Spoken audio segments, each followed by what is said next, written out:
Welcome to Spotlight Advanced. I'm Bruce Gulland.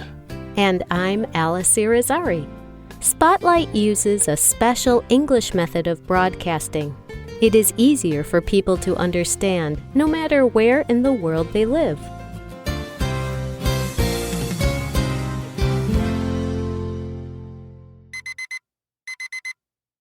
A man wakes from bed at 8 in the morning. He dresses and makes his bed. He starts the stove to make breakfast. And he brews coffee. All the while, he is not thinking about any of these actions. He is thinking about what he is going to do later in the day.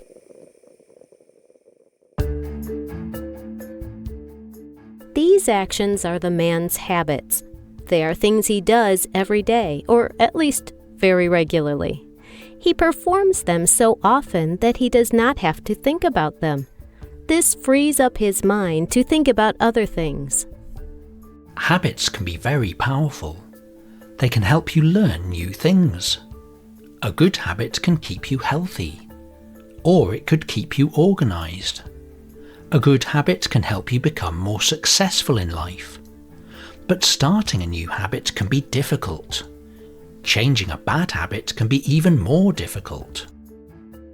There is good news, though. There are several well-established ways of making new habits. On today's Spotlight, we will discuss them. We will talk about how they can help your life for the better. Today's Spotlight is on the 5 steps to making a new habit.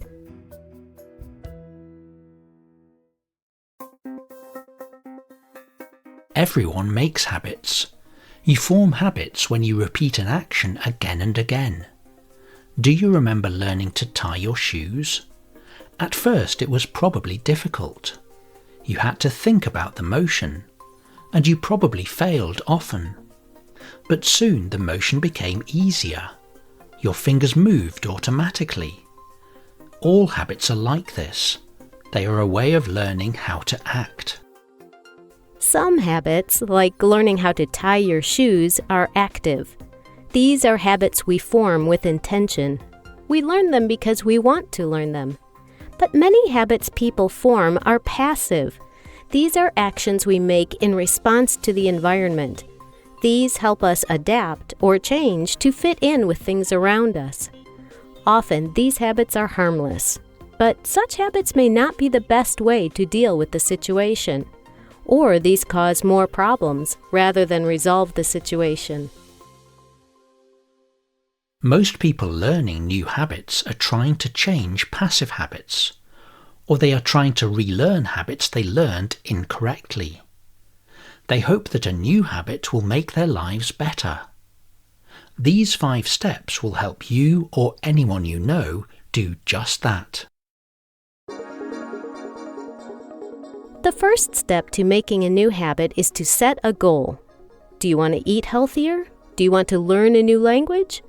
Understanding these goals will help you focus on what you need to change. And goals will allow you to understand how a new habit might help. Some people even recommend creating a detailed plan. This will allow you to track where you are in your goal. The next step to making a new habit is to start small. Most life changes can seem very large at first. These may even seem too big. Ashley Abrahamson is a blogger at One Medical. She wrote about forming healthy habits. One of the biggest mistakes people make when trying to form a new habit is taking on too much. And they try to do it too quickly. They want to exercise more, so they begin to train for a very long run immediately. Big changes like this to your routine can be overwhelming. These can be exhausting and difficult to continue. Most changes do not come quickly, all at once. Change comes with time, in small steps. Long-distance running may be impossible for someone who has never run, but that person could run a smaller race. Soon, they may be ready to try a larger goal. The third step to making a new habit is to repeat it often. All new habits form through repetition. Sometimes you may need to repeat the habit once per day.